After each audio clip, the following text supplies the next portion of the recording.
वहीं वक्फ कानून को लेकर देश के अलग अलग हिस्सों में लगातार देखिए बयानबाजी हो रही है, आगजनी हो रही है, हिंसा हो रही है। लेकिन वक्फ कानून बनने के बाद भी विपक्ष और मौलाना ने लोगों को बरगलाना नहीं छोड़ा। देखिए, हर एक सिक्के के दो पहलू होते हैं। मुस्लिम समुदाय के लोग अब खुद सामने आ रहे हैं, बता रहे हैं कि कैसे गरीबों की जमीन पर कब्जा किया गया, सैकड़ों मुसलमानों की रोजी रोटी तक छीन ली गई है। रिपोर्ट आप देखिए।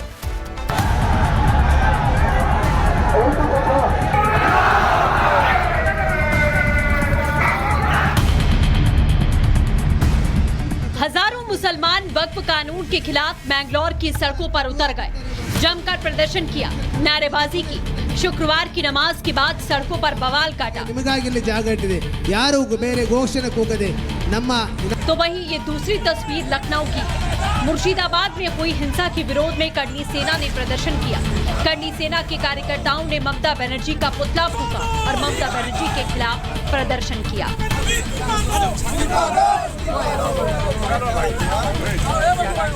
वक्फ कानून के नाम पर मुसलमानों को बरगलाने की राजनीति जारी है। कांग्रेस हो या समाजवादी पार्टी या बंगाल में टीएमसी, विरोध प्रदर्शन के नाम पर हिंसा करने वालों को कहीं शह दिया जा रहा है तो कहीं सियासी बयानबाजी से कट्टरपंथियों का हौसला बढ़ाया जा रहा है। वक्फ कानून के खिलाफ सुप्रीम कोर्ट पहुंचने वालों ने भ्रमजाल बुना तो खुद मुसलमान ही वक्फ बोर्ड की कलाई खोलने लगे। कल पीएम मोदी से बोहरा समुदाय ने मुलाकात की, कानून के लिए शुक्रिया कहा, साथ ही वक्फ बोर्ड की पोल खोल दी। वक्फ बोर्ड की माफियागिरी के कई किस्से हैं, लेकिन मुंबई के भिंडी बाजार पर कैसे वक्फ की नजर पड़ी थी, इसका खुलासा खुद मुस्लिम समुदाय ने प्रधानमंत्री के सामने किया। बोहरा समुदाय के एक शख्स ने पुराने वक्फ कानून की वजह से हुई परेशानियों का जिक्र किया। भिंडी बाजार में हमारो एक प्रोजेक्ट चाले है। हमारे प्रोजेक्ट में एक जगह है भिंडी बाजार के अंदर जो हमने 2015 में खरीदी। हम मालिक हैं, बहुत मेहनत से खरीदी। उस जगह को 2015 में लिया, 2019 में कोई नासिक का और अहमदाबाद का शख्स जाके बोलता ये जगह वक्फ है। वक्फ तो वहां पे तो लोग रहते हैं, टेनेंट्स है, दुकानें हैं। एक 700 स्क्वायर फीट जगह पे कोई नमाज पढ़ता होगा जो कम्युनिटी हॉल होता है। बहुत ही महंगी जगह है और हमने बहुत मुश्किल से ली है। 2019 के अंदर कोई थर्ड पार्टी, इसका कोई लेना देना नहीं है, वो जाके ये जगह को वक्फ कर देता है। आपसे बहुत शुक्रगुजार हैं हम इस चीज के लिए। सुना आपने कैसे वक्फ के नाम पर माफियागिरी का खेल चल रहा था। गरीब मुसलमानों की रोजी रोटी छीन ली गई। अब उन्हीं मुसलमानों को हक मिल रहा है तो कब्जाधारियों की बौखलाहट बढ़ रही है। यही वजह है कि वोट बैंक बचाए रखने की खातिर बयानबाजी का सिलसिला थम नहीं रहा। ये सिर्फ मुसलमानों की लड़ाई नहीं थी, मुसलमानों के लिए हिंदुओं, सिखों, ईसाइयों, बुद्धिस्टों की भी लड़ाई थी। ये हिंदुस्तान की अस्मिता, भारतवर्ष की पहचान की लड़ाई बन के निकली। ये संदर्भ माननीय सर्वोच्च न्यायालय तक भी गया और जो 10 पिटीशन पर माननीय सर्वोच्च न्यायालय ने चर्चा की, उस 10 में प्रमुखता से राष्ट्रीय जनता दल का पिटीशन। एक एक इंच जमीन जो अब देश के काम आएगी, उसकी बंदरबांट नहीं होगी, माफिया उस पर कब्जा नहीं कर पाएंगे, अपनी मनमर्जी से अपने चहेते लोगों को नहीं दी जाएगी। मूल जो संविधान है उसमें कहाँ ऐसा विधान है? जो संविधान 1947, 1950 उस समय जो लागू हुआ, निर्माण हुआ 26 जनवरी को, उसमें कहाँ इसका विधान है? नहीं है। तो ये सब हमारी संपत्तियों को हड़पने का प्रयास है। वक्फ बोर्ड कोई रिलीजियस बॉडी नहीं है। वक्फ बोर्ड किसी राज्य में वक्फ की प्रॉपर्टी की देखरेख करने वाली वक्फ एक्ट के अंतर्गत बनाई हुई एक बॉडी है। वक्फ बाई ईयर में हमने रिट्रोस्पेक्टिव खत्म किया है। ये जो विरोध हो रहा है सियासी तौर से हो रहा है। 5 मई को सुप्रीम कोर्ट वक्फ कानून पर सुनवाई करेगा, लेकिन विपक्षी दल आदेश से पहले भी सियासी माहौल बनाने से पीछे नहीं हट रहे। देश भर में सियासत से लेकर सदन और सड़क तक तनातनी जारी है। बहरहाल अब नजरें सुप्रीम कोर्ट पर टिकी हुई हैं। वक्फ कानून को लेकर देश के अलग अलग हिस्सों में लगातार देखिए बयानबाजी हो रही है, आगजनी हो रही है, हिंसा हो रही है। लेकिन वक्फ कानून बनने के बाद भी विपक्ष और मौलाना ने लोगों को बरगलाना नहीं छोड़ा। देखिए, हर एक सिक्के के दो पहलू होते हैं। मुस्लिम समुदाय के लोग अब सामने आ रहे हैं, बता रहे हैं कि कैसे गरीबों की जमीन पर कब्जा किया गया, सैकड़ों मुसलमानों की रोजी रोटी तक छीन ली गई है। रिपोर्ट आप देखिए।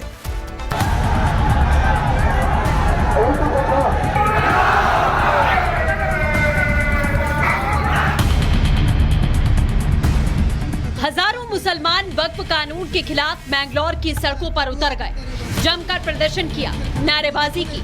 शुक्रवार की नमाज के बाद सड़कों पर बवाल काटा। तो वहीं ये दूसरी तस्वीर लखनऊ की। मुर्शिदाबाद में हुई हिंसा के विरोध में करनी सेना ने प्रदर्शन किया। करनी सेना के कार्यकर्ताओं ने ममता बनर्जी का पुतला फूंका और ममता बनर्जी के खिलाफ प्रदर्शन किया।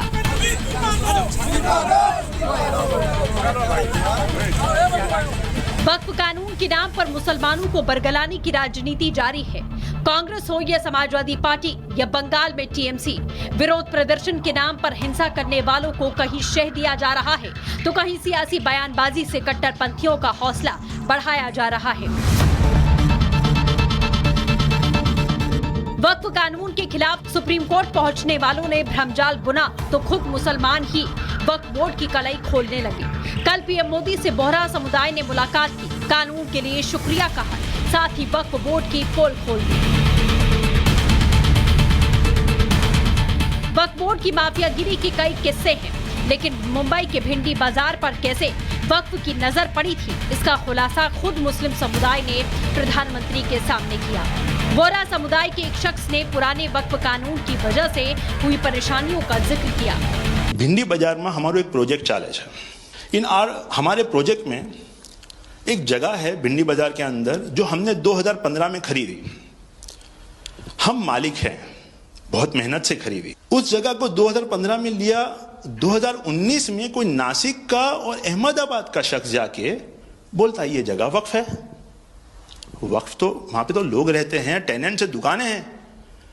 एक 700 स्क्वायर फीट जगह पे कोई नमाज पढ़ता होगा जो कम्युनिटी हॉल होता है। बहुत ही महंगी जगह है और हमने बहुत मुश्किल से ली है। 2019 के अंदर कोई थर्ड पार्टी, इसका कोई लेना देना नहीं है, वो जाके ये जगह को वक्फ कर देता है। आपसे बहुत शुक्रगुजार हैं हम इस चीज के लिए। सुना आपने कैसे वक्फ के नाम पर माफियागिरी का खेल चल रहा था।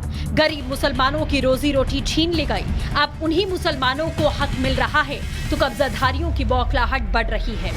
यही वजह है कि वोट बैंक बचाए रखने की खातिर बयानबाजी का सिलसिला थम नहीं रहा। ये सिर्फ मुसलमानों की लड़ाई नहीं थी, मुसलमानों के लिए हिंदुओं, सिखों, ईसाइयों, बुद्धिस्टों की भी लड़ाई थी। ये हिंदुस्तान की अस्मिता, भारतवर्ष की पहचान की लड़ाई बन के निकली। ये संदर्भ माननीय सर्वोच्च न्यायालय तक भी गया और जो 10 पिटीशन पर माननीय सर्वोच्च न्यायालय ने चर्चा की, उस 10 में प्रमुखता से राष्ट्रीय जनता दल का पिटीशन। एक इंच जमीन जो अब देश के काम आएगी उसकी बंदरबांट नहीं होगी, माफिया उस पर कब्जा नहीं कर पाएंगे, अपनी मनमर्जी से अपने चहेते लोगों को नहीं दी जाएगी। मूल जो संविधान है उसमें कहाँ ऐसा विधान है? जो संविधान 1947, 1950 उस समय जो लागू हुआ, निर्माण हुआ 26 जनवरी को, उसमें कहाँ इसका विधान है? नहीं है। तो ये सब हमारी संपत्तियों को हड़पने का प्रयास है। वक्फ बोर्ड कोई रिलीजियस बॉडी नहीं है। वक्फ बोर्ड किसी राज्य में वक्फ की प्रॉपर्टी की देखरेख करने वाली वक्फ एक्ट के अंतर्गत बनाई हुई एक बॉडी है। वक्फ बाई यूजर में हमने रिट्रोस्पेक्टिव खत्म किया है। ये जो विरोध हो रहा है सियासी तौर से हो रहा है। 5 मई को सुप्रीम कोर्ट वक्फ कानून पर सुनवाई करेगा, लेकिन विपक्षी दल आदेश से पहले भी सियासी माहौल बनाने से पीछे नहीं हट रहे। देश भर में सियासत से लेकर सदन और सड़क तक तनातनी जारी है। बहरहाल अब नजरें सुप्रीम कोर्ट पर टिकी हुई हैं।